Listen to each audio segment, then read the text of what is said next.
Shalom Bapak Ibu, bagaimana kabarnya hari ini? Luar biasa karena kita punya Tuhan yang luar biasa. Berapa banyak yang percaya bahwa kita mempercayai mengikuti Tuhan yang berkuasa? Angkat tangan saudara ya. Ketika kita mengikuti Tuhan yang berkuasa, maka Tuhan itu juga ingin memanifestasikan kuasanya di dalam hidup kita, sehingga kita nggak jadi orang Kristen yang biasa-biasa saja, tapi kita menjadi orang Kristen yang luar biasa. Ya, apa yang dimaksud dengan luar biasa, saudara? Ya, bukan karena kita lebih kaya atau lebih apa, itu hanya bonus, tetapi hidup kita bisa berdampak bagi banyak orang.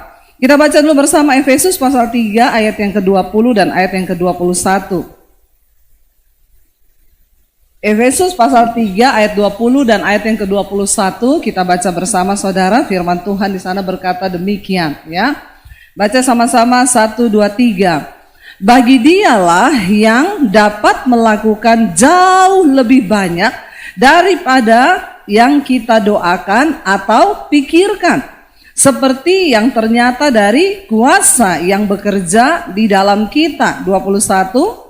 Bagi dialah kemuliaan di dalam jemaat dan di dalam Kristus Yesus turun-temurun sampai selama-lamanya. Saya pengen ditayangkan ayat yang ke-20 tadi saudara. Ya, kita baca sekali lagi 1, 2, 3. Bagi dialah yang dapat melakukan jauh lebih banyak dari apa yang kita doakan dan pikirkan, seperti yang ternyata dari kuasa yang bekerja di dalam kita. Saudara, ayat ini berkata bahwa Tuhan dapat melakukan jauh lebih banyak dari apa yang kita doakan. Bukan hanya apa yang kita doakan, tapi apa yang kita pikirkan. Jadi hari ini kalau saya bertanya, apa yang sedang menjadi pergumulan doa saudara? Ya, atau nggak ada pergumulan? Kalau sudah nggak ada pergumulan, saya pulang sekarang. Berarti saudara udah nggak butuh firman ya. Saya percaya kita semua pasti punya pergumulan, punya doa, punya pokok doa yang kita bawa kepada Tuhan. Entah mungkin ada orang tua yang berkata, saya berdoa buat anak saya supaya dia bertobat, Bu. Ada juga istri yang berkata, saya ini sedang bergumul supaya suami saya bertobat, Bu. Ada yang berkata, saya ini sedang bergumul supaya pekerjaan saya dipulihkan, Bu. Ada yang sedang bergumul mungkin supaya saya bisa punya anak, Bu. Kalau ditanya semua pergumulan jemaat itu banyak. Dan ayat ini dengan jelas berkata bahwa Tuhan Yesus dapat melakukan jauh lebih besar, jauh lebih banyak dari apa yang kita doakan dan apa yang kita pikirkan. Kata Rasul Paulus, seperti yang ternyata dari kuasa yang bekerja ya di dalam kita. Saudara, sebagai orang Kristen percaya Yesus, kita harus mengalami yang namanya kuasa Tuhan. Bahkan hidup kita harus dipenuhi dengan kuasa Tuhan. Tapi banyak orang Kristen tidak mengalami. Dia datang, pergi, pulang ya, hari Minggu ke gereja, dia ibadah, bahkan mungkin dia pelayan. Ini panas memang ya saudara, nerakanya mulai bocor ini. Ya, atau mungkin karena lampu ya di depan sini ya, enggak apa-apa. Saudara, ya banyak orang Kristen yang tidak mengalami janji Tuhan, tidak mengalami kuasa Tuhan. Kenapa saudara? Hidupnya begitu-begitu aja, bahkan perubahan hidup pun tidak terjadi. Saya pengen kita sama-sama belajar dari firman Tuhan. Mari kita buka bersama Keluaran pasal yang ketiga. Ini adalah sebuah kisah tentang bagaimana ketika Musa dipanggil oleh Tuhan untuk membawa keluar bangsa Israel keluar dari tanah perbudakan menuju tanah perjanjian. Keluaran pasal yang ketiga kita baca bersama saudara. Ya, mari kita buka Keluaran pasal yang ketiga mulai dari ayat yang pertama saudara ya. Saya pengen kita semua mengerti ya, Tuhan yang sudah memanggil kita sama dengan Tuhan yang memanggil Musa. Tuhan yang memanggil kita untuk percaya kepada Dia sama dengan Tuhan yang membawa keluar bangsa Israel dari tanah perbudakan di Mesir menuju ke tanah perjanjian. Ya, kita baca bersama ayat yang pertama berkata di sana, adapun Musa, ia biasa menggembalakan kambing domba Yitro mertuanya, imam di Midian. Sekali ketika ia menggiring kambing domba itu ke seberang padang gurun, sampailah ia ke gunung Allah, yakni gunung Horeb. Ayat 2, Lalu malaikat Tuhan menampakkan diri kepadanya di dalam nyala api yang keluar dari semak duri. Lalu ia melihat dan tampaklah semak duri itu menyala tetapi tidak dimakan api. Musa berkata, baiklah aku menyimpang ke sana untuk memeriksa penglihatan yang hebat itu. Mengapakah tidak terbakar semak duri itu? Ketika dilihat Tuhan bahwa Musa menyimpang untuk memeriksa, berserulah Allah dari tengah-tengah semak duri itu kepadanya, Musa, Musa. Dan ia menjawab, ya Allah. Lalu ia berfirman, jangan datang dekat-dekat. Tanggalkanlah kasutmu dari kakimu, sebab tempat di mana engkau berdiri itu adalah tanah yang kudus. Sampai di situ dulu saudara. Jadi ceritanya Musa ini tadinya dia adalah orang Ibrani asli, dia lahir dari keturunan Ibrani. Dan ketika itu kita tahu ceritanya bersama raja akan membunuh bayi-bayi yang lahir di Mesir. Dan akhirnya Musa dihanyutkan di sungai. Ya, di sungai apa saudara? Bukan Ciliwung, ya, di sungai Nil. Dan akhirnya dia dipungut oleh siapa? Oleh putri, ya, putrinya Fir'aun. Lalu dia dibesarkan sebagai pangeran di istana di Mesir.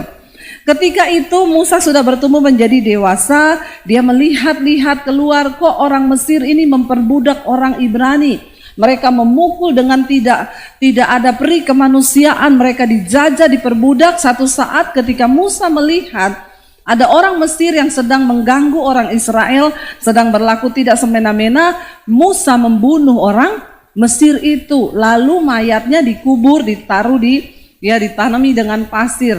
Dan akhirnya ketahuan sama Fir'aun dan Musa mau dibunuh oleh Fir'aun. Akhirnya dia melarikan diri saudara ya. Saudara sebagai orang Kristen harus tahu kisah di Alkitab. Amin.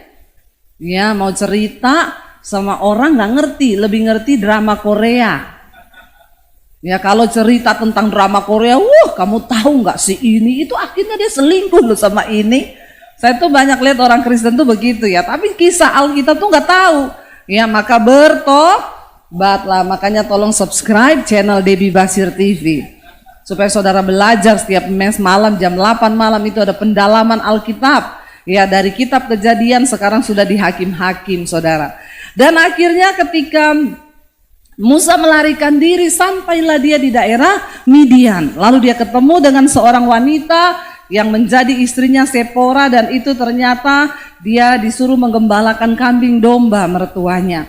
Ketika Musa sedang dalam pelarian, seorang yang sedang dalam ketakutan, dia seorang pembunuh. Ya, jadi Musa ini pembunuh.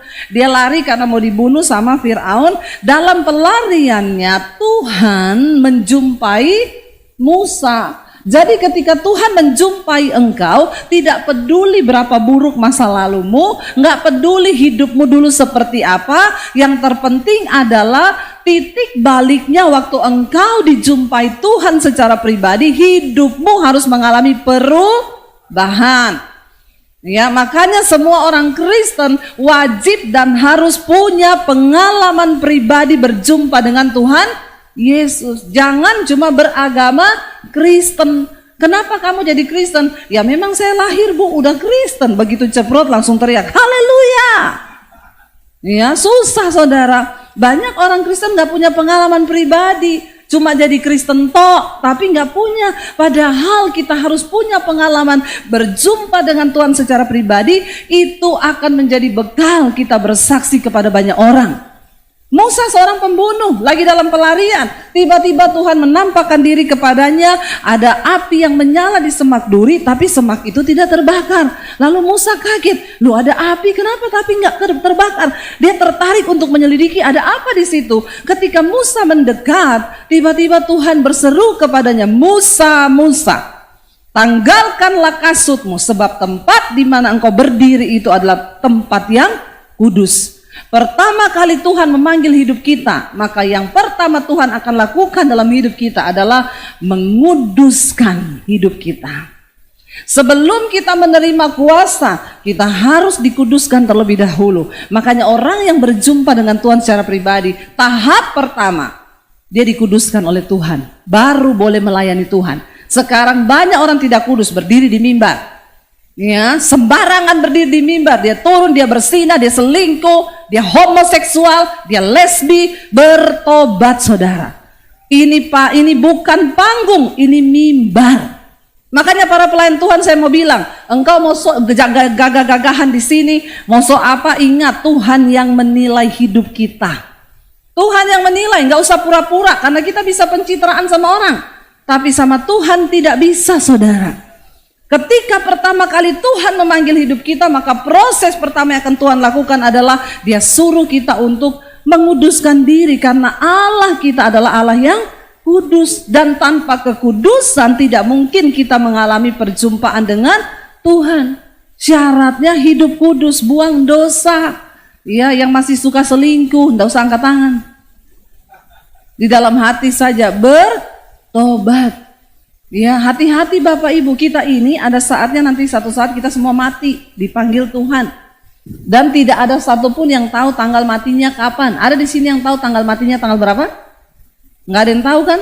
Kenapa Tuhan nggak kasih tahu tanggal mati kita? Kenapa? Supaya kita hidup berjaga-jaga.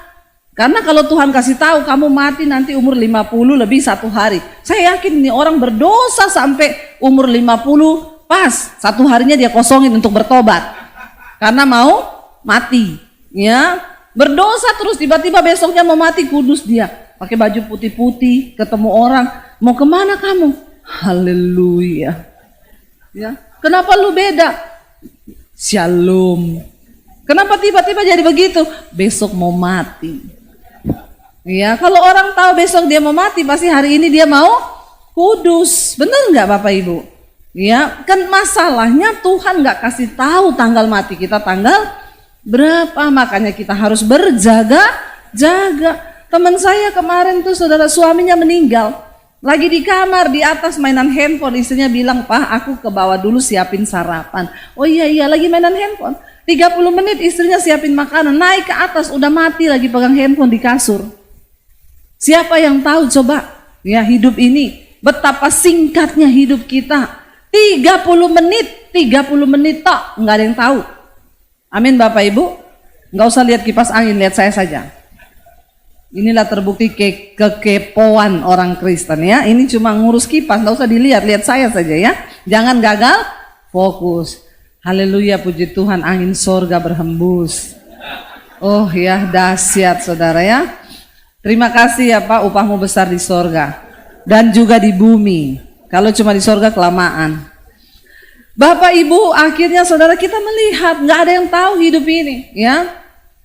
Nggak usah sampai 30 menit. Teman saya ya dari Palu ke Jakarta saudara, cuma nunggu bagasi. Istrinya bilang sama suaminya, Pak aku ke toilet sebentar kebelet, kamu nunggu bagasi kita kalau lewat liatin.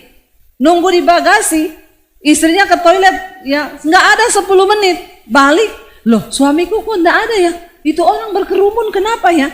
Dia lari saudara, lihat suaminya udah jatuh, meninggal di tempat di bandara. Nggak ada 10 menit.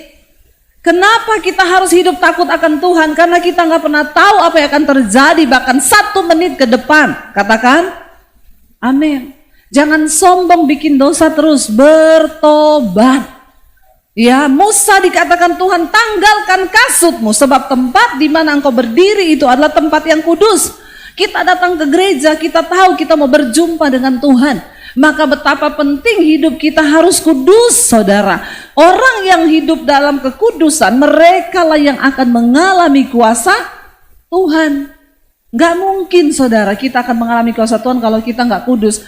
Saya percaya hari ini bapak-bapak yang masih suka selingkuh, hari ini bertobat. Amin bapak-bapak. Gak ada yang amin loh. Katanya bapak-bapak ini jebakan ini. Bu Devi bilang amin, bapak-bapak. Kalau ada satu bapak yang bilang amin, wah ini berarti selingkuh nih. Bertobat ya. Puji Tuhan bapak-bapak tidak termakan umpan pagi hari ini. Tapi kalau ada, bertobatlah. Ya, saya ketemu seorang ibu, suaminya meninggal saudara beberapa bulan yang lalu. Saya belum sempat kasih kabar dan belum sempat ketemu dia. Pas ketemu, Bu, saya turut berduka cita ya Bu. Dia tarik saya, Bu, nggak usah berduka cita Bu. Kenapa? Memang dia tuh pantas mati. Kenapa Bu? Ibu tahu setelah dia mati Bu, saya itu buka handphonenya Bu, baru ketahuan dia selingkuh sama janda. Udah lama dia pelihara janda itu. Bapak-bapak dan juga ibu-ibu, karena kalau saya cuma ngomong bapak-bapak protes. Ya katanya Ibu Debbie itu selalu cuma ngomong bapak-bapak. Padahal bapak-bapak selingkuhnya juga sama ibu-ibu. Iya juga ya, saya pikir-pikir betul juga ya.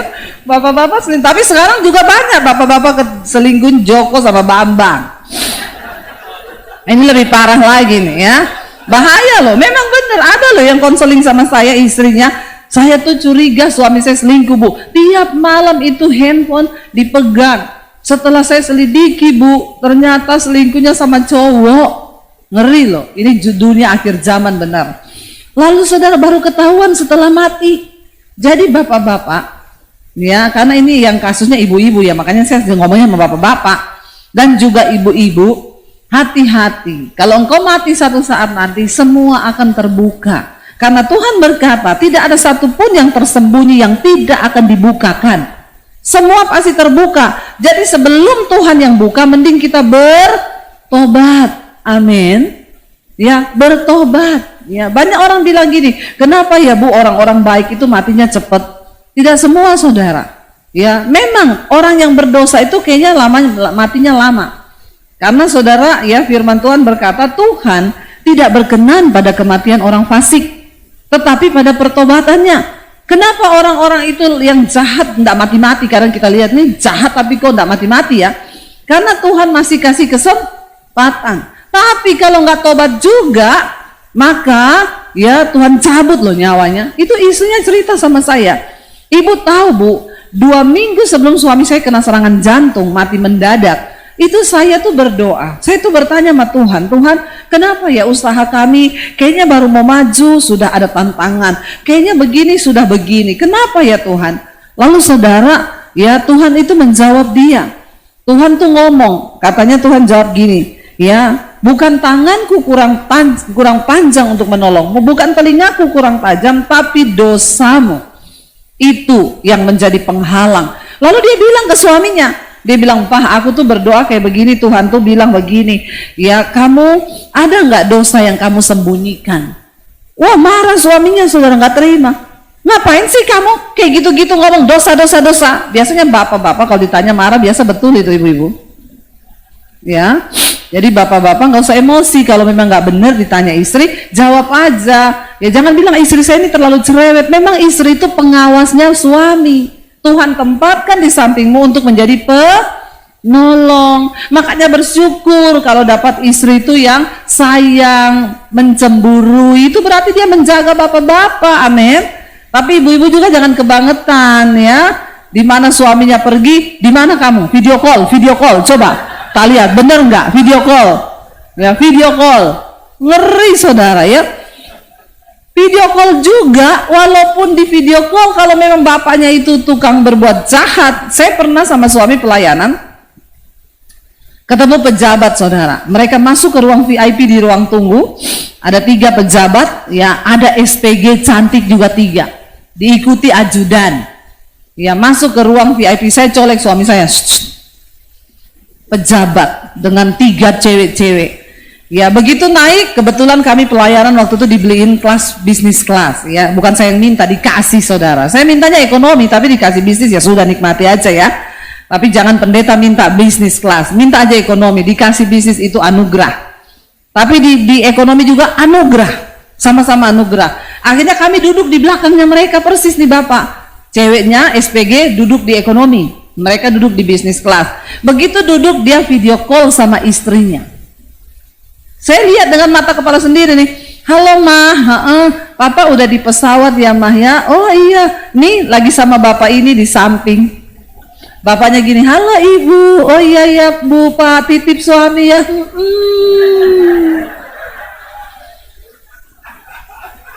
Biar mau video call, kalau memang ya percuma ya, kalau orang itu berdosa. Saya colek suami saya.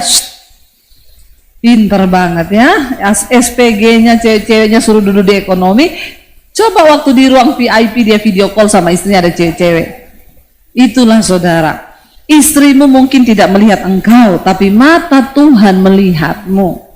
Ya, ada banyak saksi di sekeliling kita, kata kitab Ibrani. Karena itu tanggalkan dosamu yang merintangi, karena di sekelilingmu banyak saksi. Saksi hidup kita yang pertama Tuhan. Mata Tuhan menjelajah ke seluruh bumi melihat orang baik dan orang jahat. Yang kedua, saksi hidup kita siapa? Malaikat. Yang ketiga siapa? Setan. Setan bisa lihat saudara walaupun saudara nggak bisa lihat setan. Amin. Saudara di gereja sini ibadah keren, lompat-lompat, saudara keluar dari pintu itu, setan lihat hidupmu. Jangan cuma pintar di gereja. Ya, kekristenanmu itu diuji waktu engkau keluar dari pintu itu. Di sini semua lagi kudus, nggak ada yang merokok, nggak ada yang selingkuh, ya nggak? Nggak ada yang datang sama selingkuhannya kan? Ya. Semua lagi hebat. Kalau di gereja nggak ada yang merokok. Waktu engkau keluar dari pintu itu, makanya setan tuh nggak pernah takut. Gereja penuh, jemaatnya 30.000, setan nggak pernah takut. Setan bilang selama mereka tidak melakukan firman, selama mereka tidak hidup kudus, biarin aja gereja penuh. Kata setan, gak usah diganggu, biarin aja, dagingnya itu sudah lebih gede. Makanya di gereja-gereja di kota besar setan sudah tidak bekerja. Setan cuma kontrol. Lancar coy, lancar kata setan. Ya, yang penting lancar ya. Hati-hati Bapak Ibu. Saya selalu mengingatkan jemaat. Kitab Yakobus, Alkitab berkata gini, engkau percaya hanya ada satu Allah saja. Setan juga percaya akan hal itu. Ya, jadi kalau level iman kita cuma sampai dipercaya, maka kita satu level sama. Amin. Iya, kalau engkau cuma dipercaya toh imanmu setiap minggu ke gereja, maaf, Alkitab bilang setan juga percaya. Apa yang membedakan kita sama setan? Sama-sama percaya. Tapi setan tidak akan pernah mungkin melakukan firman. Setan nggak akan pernah mungkin hidup dalam kekudusan. Tapi kita harus melakukan firman Tuhan. Itu bedanya, makanya jangan sampai kita tertipu. Ketika Musa sedang dalam keadaan melarikan diri, dia menjadi seorang pembunuh, tidak peduli masa lalumu apa. Kalau engkau mengalami kuasa Tuhan, Tuhan akan diubahkan hidupmu. Kuasanya akan menuntun engkau untuk melakukan pekerjaan yang besar. Lalu Musa akhirnya saudara, ya ayat 6 berkata, lagi ia berfirman, akulah Allah ayahmu, Allah Abraham, Allah Ishak dan Allah Yakub. Lalu Musa menutupi mukanya sebab ia takut memandang Allah. Ayat 7, dan Tuhan berfirman, aku telah memperhatikan sungguh kesengsaraan umatku di tanah Mesir, dan aku telah mendengar seruan mereka yang disebabkan oleh pengerah-pengerah mereka. Ya, aku mengetahui penderitaan mereka. Sebab itu, ayat yang ke-8, ya, aku telah turun untuk melepaskan mereka dari tangan orang Mesir dan menuntun mereka keluar dari negeri itu ke suatu negeri yang baik dan luas, ya. Suatu negeri yang berlimpah-limpah susu dan madunya. Ya, ke tempat orang Kanaan, orang Het, orang Amori, orang Feris, orang Hewi dan orang Yebus. Sekarang seruan orang Israel telah sampai kepadaku, juga telah kulihat betapa kerasnya orang Mesir menindas mereka. Ayat 10. Jadi sekarang pergilah, aku mengutus engkau kepada Fir'aun untuk membawa umatku orang Israel keluar dari Mesir. Siapa Musa? Dia seorang pecundang, dia sedang melarikan diri, dia seorang pembunuh, tapi Tuhan memilih dia. Ayat yang ke-11, tetapi Musa berkata kepada Allah, perhatikan, siapakah aku ini? Maka aku yang akan menghadap Fir'aun dan membawa orang Mesir, orang Israel keluar dari Mesir. Saudara, Musa ini sedang melarikan diri dari siapa? Fir'aun. Karena Fir'aun akan membunuh dia. Tapi Tuhan panggil dia untuk menghadap siapa? Fir'aun. Apa yang engkau takutkan itu yang akan menimpamu. Dia sedang lari bersembunyi. Tapi Tuhan itu dahsyat loh. Secara manusia, Musa pasti akan benar dia berkata, Tuhan, siapakah aku ini? Aku ini cuma seorang pembunuh dan aku ini sedang bersembunyi dari Fir'aun. Tapi kenapa engkau memilih aku? Ayat yang ke-12 saudara. Lalu firman-Nya, bukankah aku apa? Menyertai engkau. inilah tanda bagimu bahwa aku yang mengutus engkau. Apabila engkau membawa bangsa itu keluar dari Mesir, maka kamu akan beribadah kepada Allah di gunung ini. Tuhan berkata, nggak peduli masa lalumu, nggak peduli siapa engkau, yang terpenting adalah aku menyertaimu. Siapa yang menyertai Musa? Tuhan yang berkuasa. Lalu dia berkata begini, saudara, ayat 13. Lalu Musa berkata kepada Allah, tetapi apabila aku mendapatkan orang Israel dan berkata kepada mereka, Allah nenek moyangmu telah mengutus aku kepadamu, dan mereka bertanya kepadaku, bagaimana tentang namanya? Apakah yang harus kujawab kepada mereka? Musa bilang, Tuhan, kalau aku ketemu bangsa Israel, lalu aku bilang, Tuhanmu menyuruh aku untuk membawa engkau keluar. Lalu bangsa Israel tanya, Tuhan, siapa Tuhan yang mana? Siapa namanya Tuhan itu yang sudah menyuruh kamu untuk datang kepada kami? Ayat 14, perhatikan. Firman Allah kepada Musa, aku adalah aku. Lagi firmannya, beginilah kau katakan kepada orang Israel, akulah aku yang telah mengutus aku kepadamu. Saudara, kalau kita lihat di sini, saudara, kayaknya ini simpel dan biasa. Tuhan memperkenalkan dirinya, katakan kepada orang Israel, aku adalah aku. Apa artinya nama Tuhan ini, saudara? Aku adalah aku, itu berarti aku akan menjadi seperti apa yang engkau pikirkan. Katakan, amin. Aku adalah aku seperti apa yang engkau sedang imani hari ini. Kita tahu bersama di dalam Alkitab nama-nama Allah itu banyak. Yang pertama dikatakan dia adalah Allah Yehovah Jireh. Allah yang menyediakan segala kebutuhan hidup kita. Ketika Abraham dipanggil mempersembahkan Ishak di atas mezbah, waktu Abraham mau menyembelih anaknya Ishak, saudara, kita tahu bersama itu adalah sebuah hal yang berat. Tuhan bilang, bayangkan Abraham sedang menunggu anak yang dijanjikan. Ketika Ishak lahir dengan segala kemustahilan, lalu Abraham mulai menyayangi Ishak. Lalu Tuhan berfirman, Abraham, persembahkan anakmu yang kau kasihi itu, yang satu-satunya yang kau kasihi. Mungkin akan beda ceritanya waktu Tuhan bilang, Abraham, persembahkan anakmu yang nomor 13, yang peminum, pemabok itu, yang kau jengkel itu. Wah, itu pasti Abraham dengan sukacita, yes Tuhan, kenapa nggak dari dulu? Ya, tapi ini Tuhan ngomong, persembahkan anakmu yang satu-satunya itu, yang engkau kasihi. Abraham naik ketika dia akan menyembelih Ishak. Tiba-tiba di situ ada anak domba, dan Tuhan berfirman, akulah Allah Yehovah Jireh, Allah yang menyediakan. Tuhan akan menjadi seperti apa yang engkau pikirkan. Kalau engkau cuma santai merasa ya Tuhan itu hanya sekedar, ya kalau aku ada butuh aja aku datang, maka dia akan seperti itu. Tapi ketika engkau menyerahkan seluruh hidupmu baginya, sebab engkau percaya bahwa dia Allah yang berkuasa, dia Allah Yehovah Jireh, Yehovah Rafa, Yehovah Sama, dia Allah El Shaddai, dia Adonai, maka itu akan terjadi dalam hidupmu. Bapak Ibu, kita punya Tuhan yang dahsyat. Kita punya Tuhan yang hebat. Alkitab berkata, dia Allah Yehovah Jireh, Allah yang mencukupi segala kebutuhanmu. Dia adalah Allah Yehovah Rafa. Apa itu? Allah yang sanggup menyembuhkan.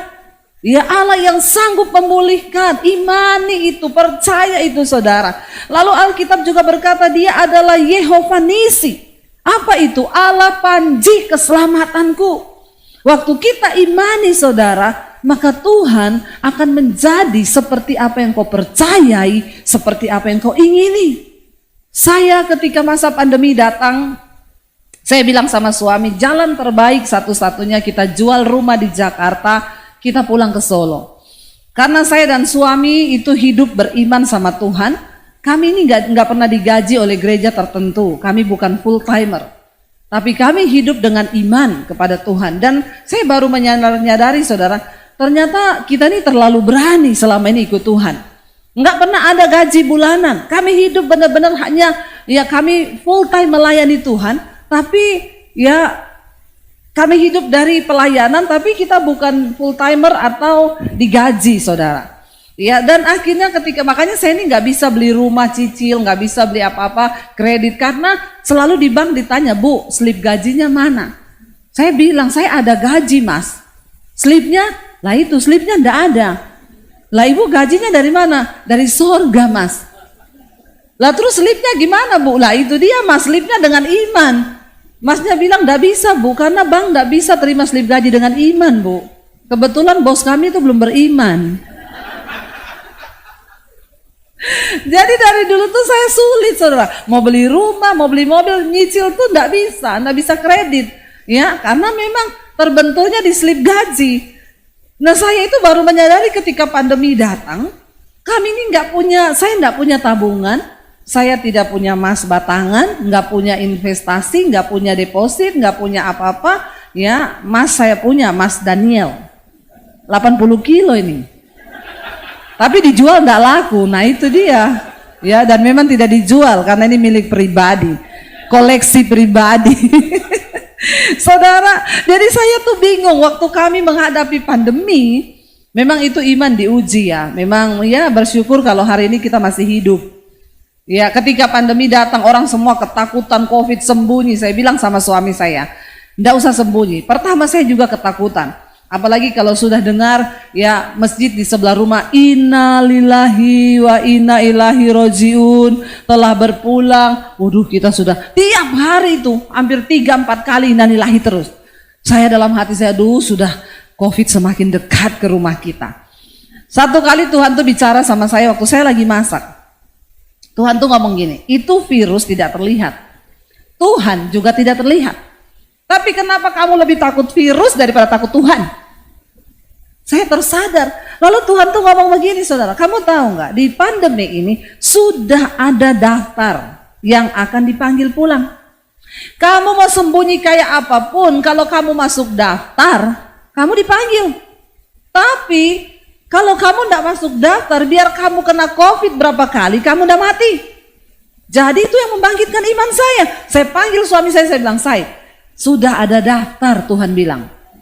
Sekarang kita ini perlu bergumul apa? Di antara kita ini ada ndak yang masuk daftar? Loh benar saudara, saya bilang mungkin anak kita atau di antara kita berdua, kita nggak tahu, itu rahasia Tuhan. Tapi sudah ada daftarnya.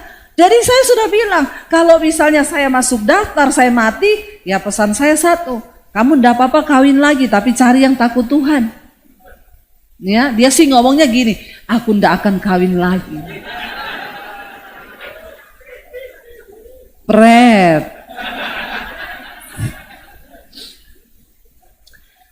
Ada saudara pendeta istrinya mati kan.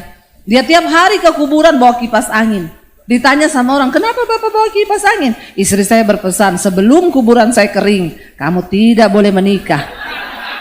Jadi tiap hari dia ke kuburan bawa kipas angin supaya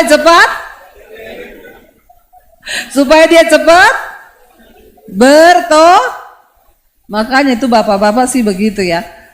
Lalu dia bilang sama saya, kalau saya juga masuk daftar, kamu ndak boleh kawin lagi. Ya, kalau perempuan tuh biasanya lebih setia. Suaminya mati dia nggak kawin lagi. Tapi kalau suami ya nggak tahu lah ya, jawab masing-masing di dalam hatimu. Saudara, saya bilang sama suami saya, kita nggak usah takut. Sudah ada daftar yang Tuhan pegang. Jadi kita jalani hidup saja. Saya berdoa Tuhan, kalau saya memang Tuhan izinkan kena COVID dan memang nggak masuk daftar, berarti saya nggak mati. Nggak apa-apa Tuhan, saya mau kena, biar saya bisa bersaksi.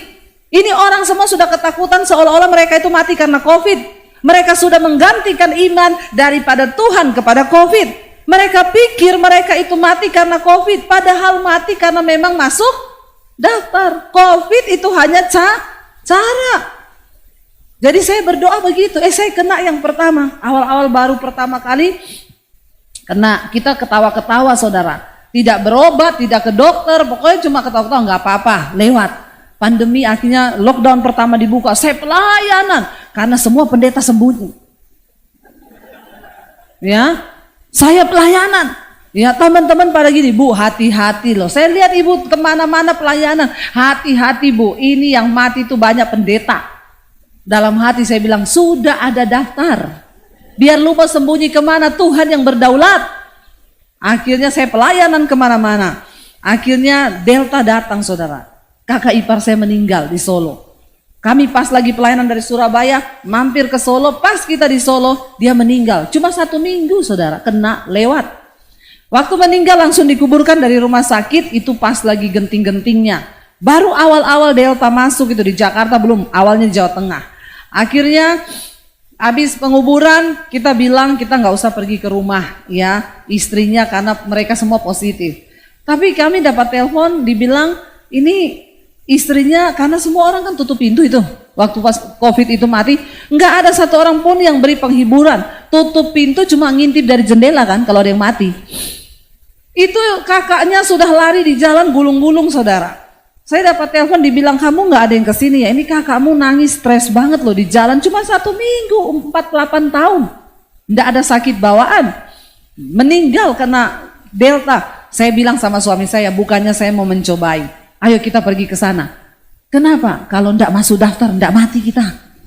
Tapi kalau masuk daftar ya sudah. Berarti memang harus mati toh. Tolong kembalikan imanmu. Makanya saya di tengah pandemi lewat channel saya terus beritakan jangan takut, hidup matimu bukan di tangan COVID tapi di tangan Tuhan. Kau mau kena COVID berkali-kali, kalau belum waktunya mati, tidak mati. Akhirnya saudara saya pergi, sampai di sana kakaknya bener nangis kan, meluk saya lah ya. Suami saya nggak berani masuk, dia di luar. Dalam hati saya bilang ini virus kayak firman Tuhan, 1 orang bertobat seisi rumah diselamatkan. Jadi kalau saya kena, kau juga pastilah kena. Kau tidak usah jauh-jauh di sana. Iya tuh saudara. Akhirnya benar kita pulang balik ke Jakarta. Ya sampai di Jakarta suami saya demam. Malah dia duluan demam.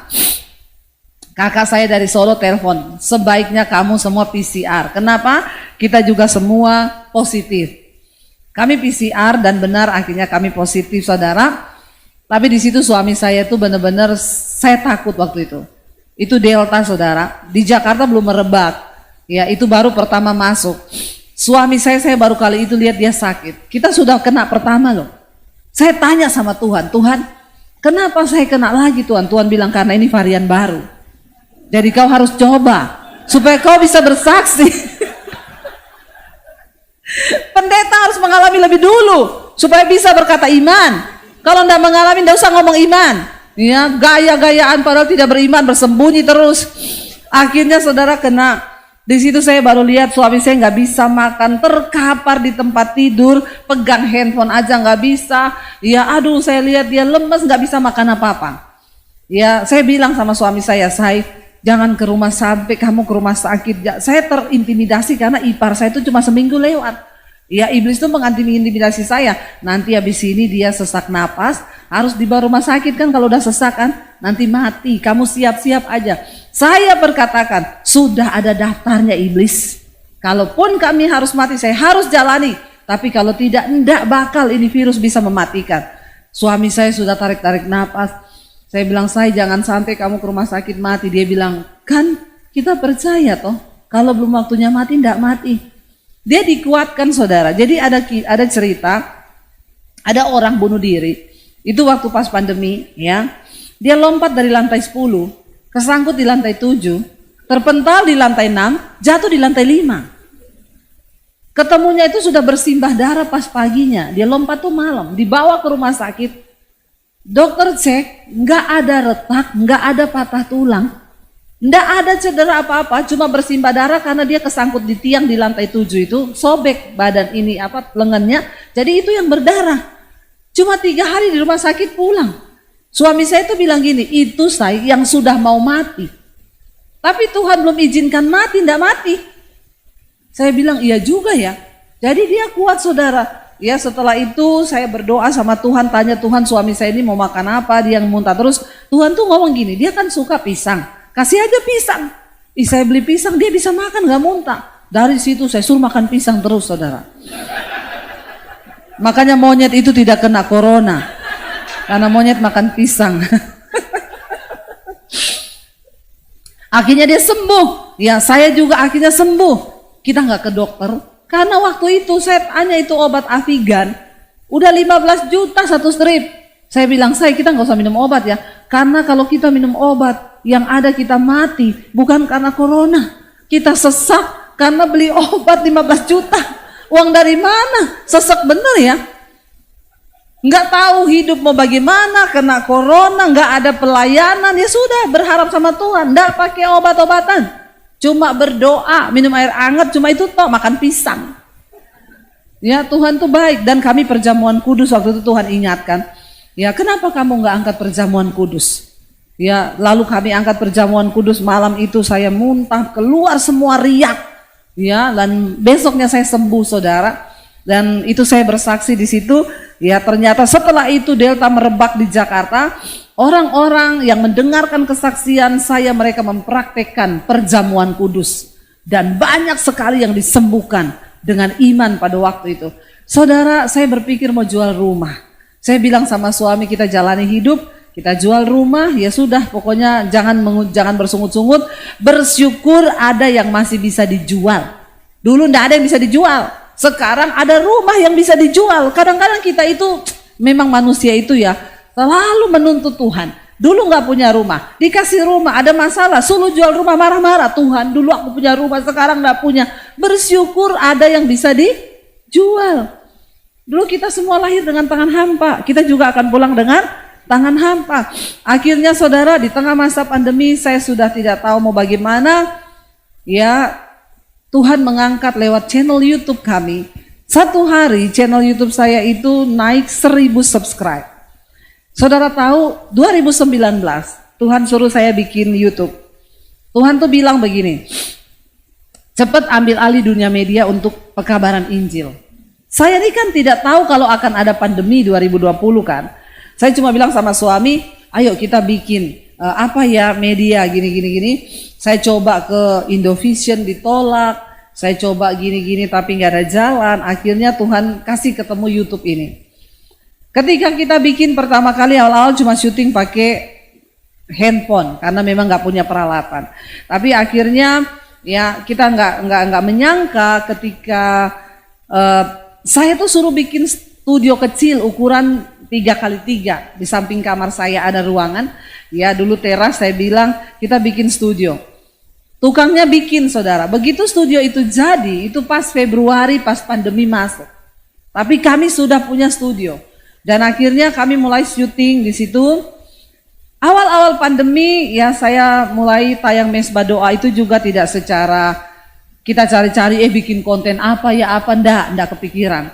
Jadi saya dapat inbox dari handphone saya, dia tulis begini, selamat Debbie Basir TV, kamu bisa live langsung dari handphone.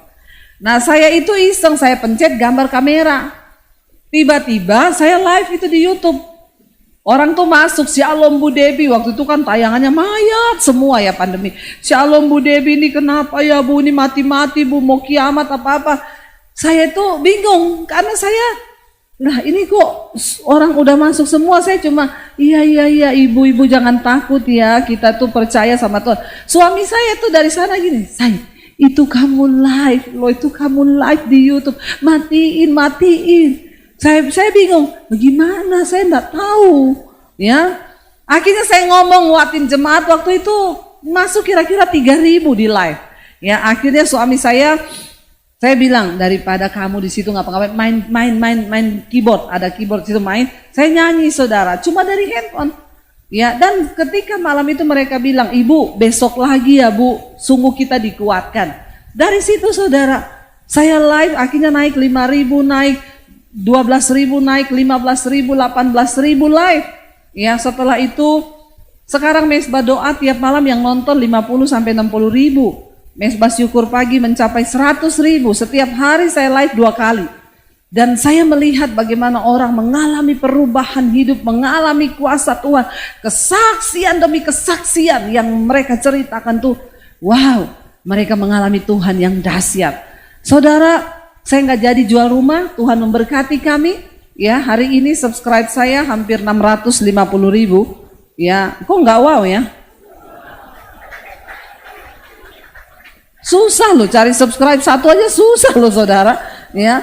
Dan saya melihat bagaimana Tuhan memberkati kami di tengah masa pandemi. Saya nggak jadi jual rumah, saya malah beli rumah lagi di Jakarta, saya bangun studio DBTV, dan di tengah masa pandemi kami bisa bantu pembangunan puluhan gereja di desa-desa. Dan hari ini saya sedang membangun sekolah misi Alkitab di Bandungan, saudara, ya, di tanah 4.500 meter. Satu kerinduan saya untuk menyekolahkan hamba-hamba Tuhan dari desa. Mereka kami perlengkapi, kalau tidak ada dana mereka masuk gratis, hanya 6 bulan. Di situ kami memperlengkapi mereka dengan bagaimana mereka bisa beternak, mereka bisa pelihara ikan, pelihara ayam agar pendeta-pendeta nggak miskin. Karena saya sekarang dengan suami, pelayanan kami setiap bulan kami keluar kota untuk seminar hamba-hamba Tuhan. Ya, kemarin saya baru pulang dari Maros, dari Manado, 1.600 pendeta terkumpul dari berbagai gereja. Ya, karena visi yang Tuhan beri kepada saya hari-hari ini mempersiapkan pekerja dan penuai. Karena Tuhan bilang akhir zaman tuaian banyak tapi penuainya sedikit. Dan saya tidak akan buka gereja. Semua tanya, ibu kapan buka gereja? Saya mau pindah ke gerejanya ibu. Saya bilang gereja saya di YouTube saja. Ya, kamu balik ke gerejamu hari Minggu. Tapi Tuhan kasih kami visi untuk persiapkan penuai. Jadi setiap bulan kami keluar, saudara. Besok ini saya harus berangkat ke Cilacap. Saya baru sampai dari Maros kemarin. Dan hari ini saya khotbah, besok saya harus ke Cilacap, ke Purwokerto. Ya, beberapa hamba Tuhan kami. Saudara, saya menangis melihat hamba-hamba Tuhan. Kemarin di Maros itu mereka perjalanan 2 hari dari kampungnya, turun dari gunung.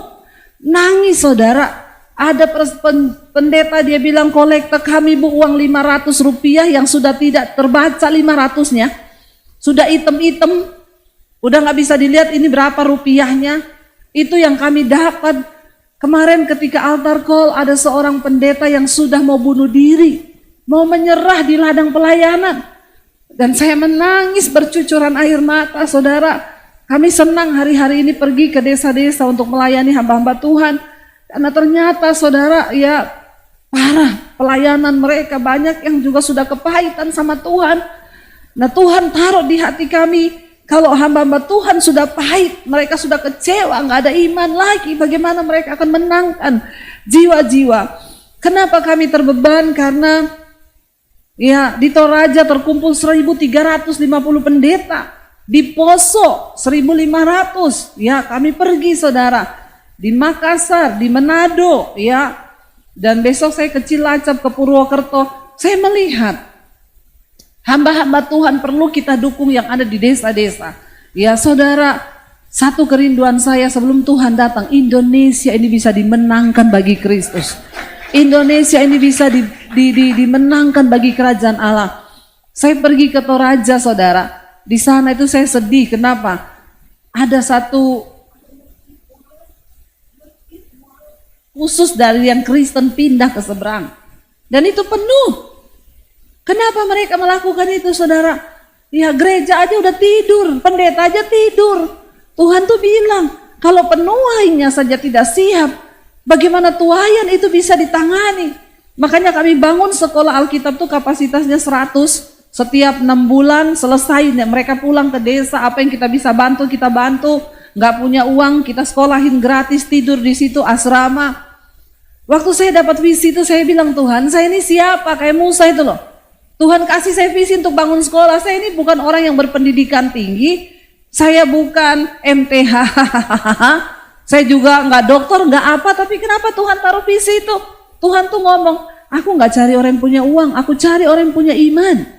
Tangkap ini. Waktu kami bergerak, Tuhan buka jalan begitu luar biasa. Sampai hari ini, sekarang sudah mulai berdiri bata, sudah tembok atap sudah pasang. Kami kejarkan bulan Juli ini kami akan segera mulai untuk sekolah. Saudara, kita berpacu dengan waktu.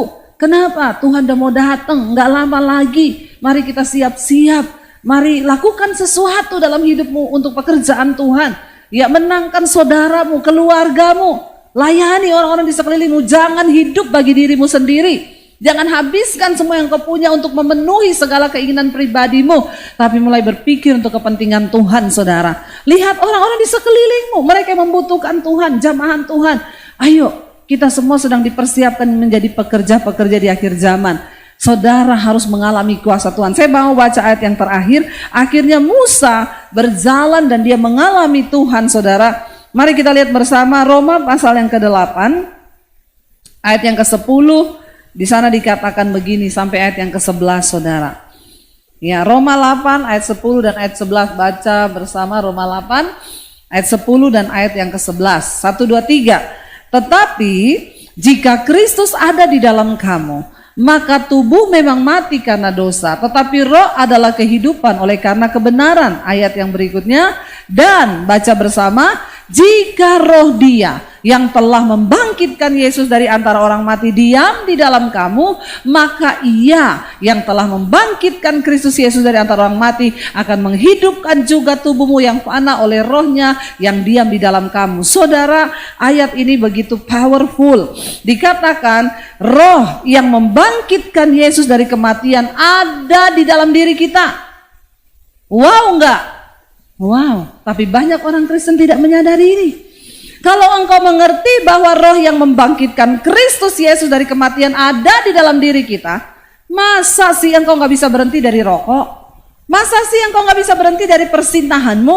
Masa engkau tidak bisa tinggalkan karakter-karakter lamamu? Masa engkau tidak bisa melakukan sesuatu yang berdampak sampai pada kekekalan? Roh, ini ayat menjadi pegangan saya. Tuhan, roh yang membangkitkan Kristus Yesus dari kematian ada dalam diri saya. Tidak ada perkara yang mustahil waktu saya bergerak bersama dengan Tuhan. Tuhan mau pakai engkau kalau engkau sebagai pengusaha. Jadilah pengusaha yang hidup benar supaya usahamu diberkati dan hidupmu berdampak bagi banyak orang. Kalau engkau sebagai ibu rumah tangga, jadilah ibu rumah tangga yang hidup dalam perkenanan Tuhan. Engkau sebagai anak, sebagai mahasiswa, jadilah mahasiswa yang hidup dalam kebenaran supaya hidupmu itu berdampak. Satu pertanyaan saudara, mari kita bertanya, kalau aku mati, kalau saya mati Tuhan, apa yang sudah saya tinggalkan bagi orang di sekeliling saya? Ya, jangan kayak bapak-bapak itu waktu dia mati handphonenya kebuka, ketahuan ternyata selingkuh sama janda. Saya bilang sama anak-anak saya, satu kali ketika mami mati, mami sudah meninggalkan YouTube, khotbah-khotbah mami di YouTube masih bisa memberkati banyak orang. Sekalipun mami sudah mati, tapi dampak itu masih tetap ada. Coba engkau berpikir hari ini, kalau satu saat Tuhan panggil kita, saya undang para imam musik maju ke depan. Saudara, kalau Tuhan panggil kita, apa yang sudah kita tinggalkan? Hari ini mari kita hidupi kuasa Tuhan dalam hidup kita, supaya kita menjadi orang-orang yang luar biasa, berdampak ya, karena hidup kita bukan milik kita lagi tetapi Tuhan. Ketika Musa dipanggil, dia seorang pembunuh, tapi dia bersepakat dengan Tuhan. Dan dia melakukan perkara-perkara yang besar.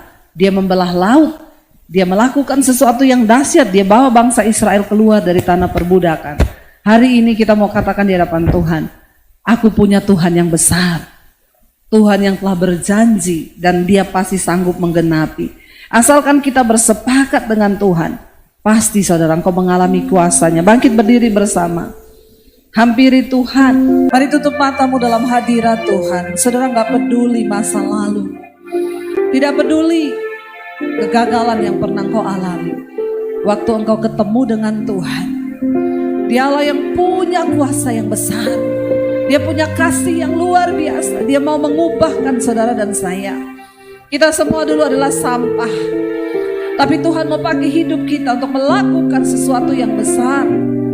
Kuduskan hidupmu hari ini, kata Tuhan, supaya Tuhan bisa bekerja leluasa di dalam hidup kita, menyatakan kuasanya, sehingga engkau akan pergi dan hidupmu akan menjadi kesaksian bagi banyak orang bahwa Tuhan yang berkuasa itu ada dalam hidup kita. Tuhan yang berkuasa itu melakukan segala hal yang luar biasa. Kalau hari ini ada tembok-tembok yang membatasi pikiranmu, katakan, aku percaya Tuhan, Engkau Tuhan sanggup melakukan lebih banyak daripada yang kami doakan dan pikirkan. Asalkan engkau bersepakat dengan Tuhan, maka dia sanggup melakukan segala perkara. Terimalah berkat dari Allah Bapa, cinta kasih dari Tuhan Yesus Kristus, penyertaan Allah Roh Kudus yang akan memenuhi hati dan hidupmu mulai hari ini, bahkan sampai kali yang kedua Tuhan Yesus datang menjemput kita. Namamu tercatat di dalam kitab kehidupan. Di dalam nama Tuhan Yesus yang percaya diberkati